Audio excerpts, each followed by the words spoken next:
कुदळवाडी परिसरातील अनधिकृत धार्मिक स्थळांवरील अतिक्रमण निष्कासन कारवाई दरम्यान पोलिसांवर दगडफेक केल्याप्रकरणी चिखली पोलीस ठाण्यामध्ये गुन्हा दाखल करण्यात आला आहे।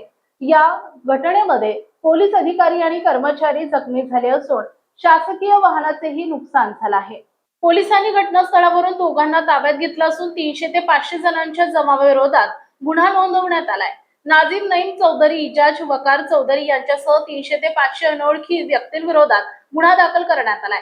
पोलीस निरीक्षक अमोल नानासाहेब फडतरे यांनी याबाबत चिखली पोलीस ठाण्यात फिर्याद दिली आहे। पोलिसांनी दिलेल्या माहितीनुसार मंगळवारी मध्यरात्री 12:30 वाजण्याच्या सुमारास पिंपरी चिंचवड महानगरपालिकेचे पथक कुदळवाडी परिसरातील अनधिकृत धार्मिक स्थळांवरील अतिक्रमण हटवण्यासाठी कारवाई करत होते। कायदा आणि सुव्यवस्था राखण्यासाठी सहाय्यक पोलीस निरीक्षक राम गोविंदराव गोमारे, SRPF जवान आणि दंगल नियंत्रण पथकाचा बंदोबस्त तैनात करण्यात आला होता। दरम्यान कुदळवाडी पुलाजवळील किंग वजन काटा परिसरात आणि नायरा पेट्रोल पंपासमोर मोठ्या संख्येने नागरिक जमा झाले।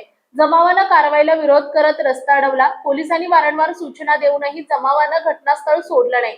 त्यानंतर जमावातील काही जणांनी पोलिसांच्या दिशेने दगडफेक सुरू केली।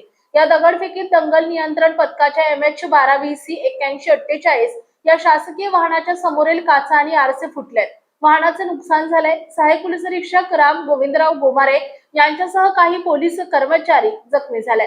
परिस्थिती नियंत्रणाबाहेर जात असल्याने वरिष्ठ अधिकाऱ्यांच्या आदेशानुसार पोलिसांनी किमान बळाचा वापर केला। त्यानंतर जमाव घटनास्थळावरून पांगला। पोलिसांनी पाठलाग करून नाझीम चौधरी आणि इजाज चौधरी या दोघांना ताब्यात घेतलंय। घटनेनंतर अतिरिक्त पोलीस बंदोबस्त तैनात करण्यात आला। त्यानंतर महानगरपालिकेची अतिक्रमण निष्कासन कारवाई शांततेत पूर्ण करण्यात आली।